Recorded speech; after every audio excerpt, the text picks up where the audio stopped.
टिहरी में जल जीवन मिशन के दूसरे चरण की डीपीआर की समीक्षा को लेकर जिला स्तरीय जल जीवन मिशन समिति की बैठक जिलाधिकारी एवं आशीष श्रीवास्तव की अध्यक्षता में कलेक्ट्रेट सभागार में संपन्न हुई। जल संस्थान के द्वारा तैयार पूर्ण डीपीआर में औसतन प्रति संयोजन FHTC खर्च 55,000, जबकि जल निगम के द्वारा तैयार डीपीआर के अनुसार प्रति FHTC औसतन खर्च 80,000 रुपए है, जिसको देखते हुए समिति के द्वारा जल संस्थान के 121 डीपीआर को स्वीकृत किया गया। काशीपुर से बीजेपी के विधायक हरभजन सिंह चीमा अपने बेटे का चेहरा सामने कर पार्टी से टिकट की दावेदारी ठोक रहे हैं।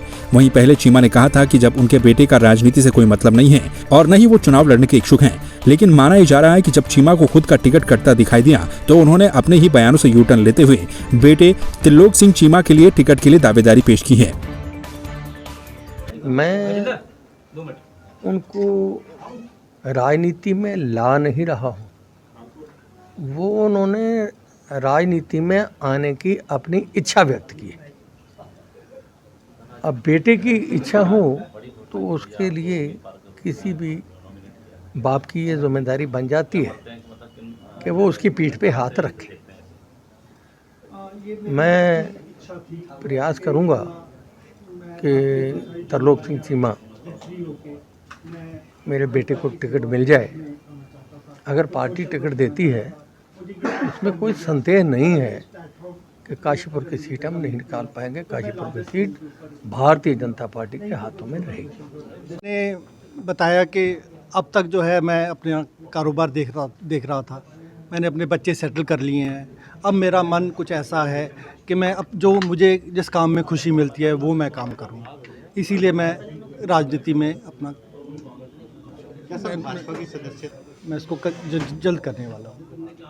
तो ये फाइनल हो गया टिकट के आपको ही मिलेगा बीजेपी? नहीं, ऐसा कुछ नहीं है। कोशिश की जाएगी, पता नहीं किसको मिलता है, लेकिन कोशिश की जाएगी। आपकी जो ज्वाइनिंग है अकाली दल से कोई रिलेशन नहीं कभी रहा है ना है।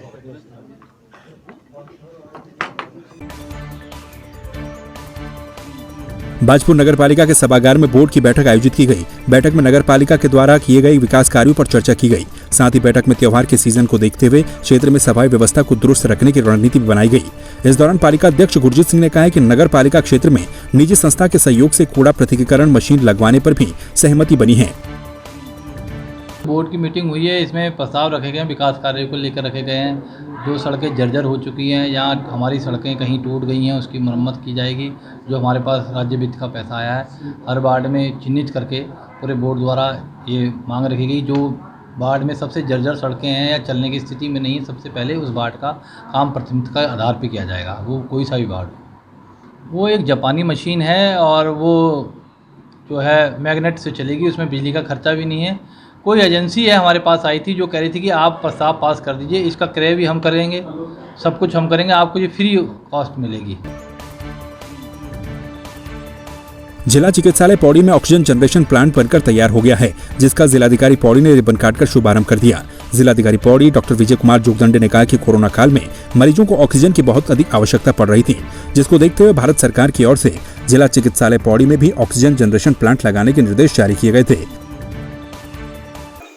पर पीएम केयर फंड के माध्यम से DRDO के डिज़ाइन के अंतर्गत और टाटा के CSR फंड के माध्यम से 1,000 लीटर कैपेसिटी का प्लांट स्थापित किया गया है, जिसका लोकार्पण आज माननीय प्रधानमंत्री जी के हाथों से वर्चुअल मोड पर किया गया है।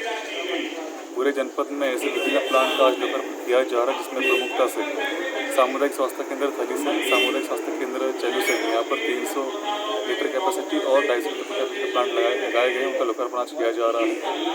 साथ में पेश अस्पताल कोटद्वार यहाँ पर भी एक प्लांट स्थापित किया गया, जिसका लोकार्पण आज इसी कार्यक्रम के माध्यम से किया जा रहा है। श्री नाग देवता रामलीला कमेटी बेरीनाग की रामलीला का आयोजन शुरू हो गया है। रामलीला का उद्घाटन ब्लॉक प्रमुख विनीता वाफिला ने किया और कहा कि भगवान राम के आदर्श को ग्रहण करते हुए उनके बताए गए मार्ग पर चलना चाहिए। उन्होंने युवाओं को हमारी संस्कृति को बचाने के लिए आगे आने की अपील भी की। गंगोलीहाट में आशा कार्यकर्तियों ने कार्य बहिष्कार करते हुए सरकार के खिलाफ जमकर नारेबाजी की और प्रदर्शन किया। आशा कार्यकर्ती संगठन की ब्लॉक अध्यक्ष उमा मेहरा ने कहा कि पूर्व में आंदोलन करने के बाद सीएम पुष्कर सिंह धामी के द्वारा मांगों को पूरा करने का आश्वासन दिया गया था, लेकिन 1 माह बीत जाने के बावजूद भी सरकार ने कोई कार्रवाई नहीं की है, जिसके कारण उन्हें फिर से कार्य बहिष्कार करना पड़ रहा है। अगस्त से हम आशा कार्यकर्ता पूरे प्रदेश भर में धरना प्रदर्शन और पूर्णकालिक बहिष्कार जारी रहा। लेकिन मुख्यमंत्री आवास योजना के बाद खटीमा जब गए थे तो मुख्यमंत्री ने हमें आश्वासन दिया था 20 दिन के बाद आपका शासनादेश जारी करूँगा, लेकिन 20 दिन नहीं 45 दिन बीतने के बाद भी मुख्यमंत्री ने हमारी बातों पर कोई सुधार नहीं किया है। इसलिए हम पुनः 5 तारीख से पूर्णकालिक बहिष्कार और आंदोलन के लिए बाध्य होना पड़ा हमें। अब हमारी जब तक हमारी मांग पूरी नहीं होगी और शासनादेश जारी नहीं करेगी सरकार, हमारा आंदोलन जारी रहेगा। क्या है देवभूमि की जनता का मुंह?